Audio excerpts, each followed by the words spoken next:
Nós temos aqui um exercício um pouco mais complexo, a começar pelo fato de que essa curva aqui, f de x, ela não é muito conhecida. Talvez você precise de uma calculadora gráfica ou de um software computacional para esboçar essa curva. Antes de esboçá-la, vamos apenas fazer uma análise do domínio dessa função. Nós temos aqui uma raiz e nós sabemos que não existe raiz de número negativo, pelo menos não no universo dos números reais, ou no conjunto dos números reais. Portanto, x mais 1 deve ser maior ou igual a zero, x maior ou igual a menos 1. Portanto, o gráfico dessa função ele irá começar em x igual a menos 1. E ele tem o seguinte formato: já a função g de x é uma reta com inclinação 2 e que passa pela origem. Gráfico muito mais simples de ser esboçado. Nós temos aqui, então, a nossa área a ser calculada. Vamos começar pelo cálculo da intersecção entre essas duas curvas, onde que a função fx raiz de x mais 1 se iguala à função g, que é igual a 2x. Nós podemos elevar os dois lados dessa equação ao quadrado, o que produz x ao quadrado vezes a raiz de x mais 1 ao quadrado,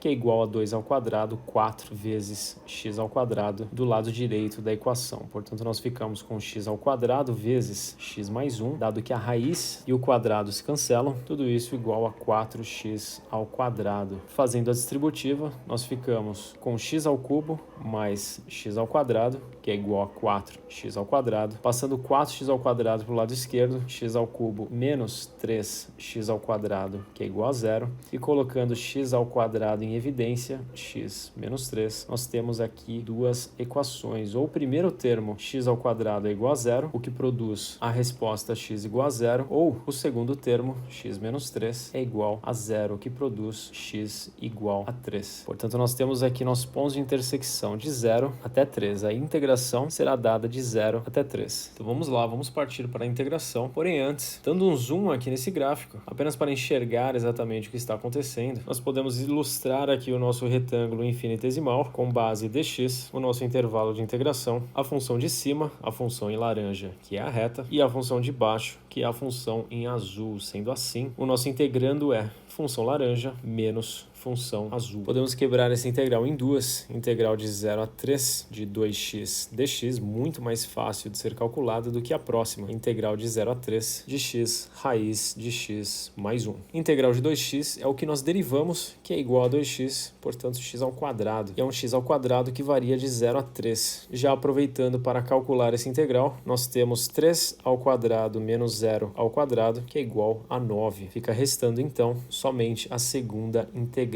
Nós vamos fazer o seguinte: nós vamos fazer x mais 1, ou igualar x mais 1 a u. Nós vamos utilizar a regra da substituição. Se u é igual a x mais 1, du é igual a dx. Esse termo aqui pode ser substituído por raiz de u e dx pode ser substituído por du. E aí você se pergunta, ué, mas o que eu faço com esse x aqui? Eu não posso misturar as variáveis. Bom, se u é igual a x mais 1, portanto x é igual a u menos 1. Portanto, esse termo é igual a u menos 1. Nós vamos trocar agora também os limites de integração. Quando x vale 0, u é igual a 0 mais 1, que é igual a 1. E quando x vale 3, u é igual a 3 mais 1, mais conhecido como 4. Nós ficamos então com 9 menos a integral de 1 a 4 de u menos 1 raiz de u du, que é o mesmo que u raiz de u menos raiz de u du. Trabalhando os expoentes agora, raiz de u é a mesma coisa que u elevado a meio. Quando nós multiplicamos u a primeira por u elevado a meio, nós temos como resultado u elevado a 1 mais meio. Nós somamos os expoentes, que é igual a u elevado a 3 sobre 2. Aqui nós temos somente u elevado a meio. Portanto, nós ficamos com 9 menos a integral de 1 a 4 de u elevado a 3 sobre 2 menos u elevado a 1 sobre 2 du. E aqui, utilizando a regra da potência, nós somamos 1 no expoente, 3 sobre 2 mais 1, que é igual a 5 sobre 2, e nesse caso 1 sobre 2 mais 1, que é igual a 3 sobre 2, e dividimos por esse mesmo expoente, ficando assim com 9 menos u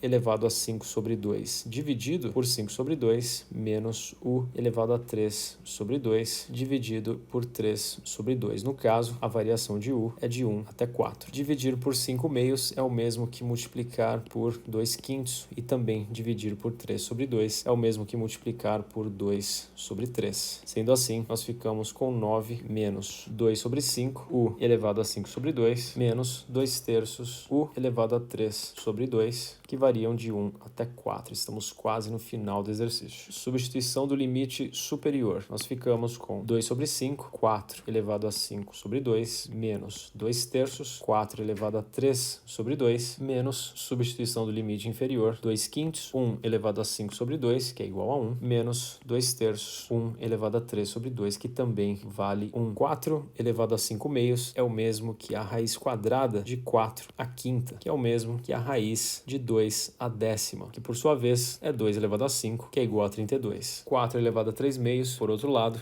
é igual a 8, portanto nós ficamos com 9 menos 2 quintos vezes 32, menos 2 terços vezes 8, menos 2 quintos menos 2 terços, menos 4 quinzeavos. Com esse sinal de menos, nós ficamos com mais 4 sobre 15. Podemos simplificar também essas frações. 32 vezes 2, 64 sobre 5, menos 16 sobre 3, mais 4 quinzeavos, portanto nós temos 9 menos 116 sobre 15, que é igual a 19 quinzeavos. Portanto nós temos aqui a área contida entre as duas curvas.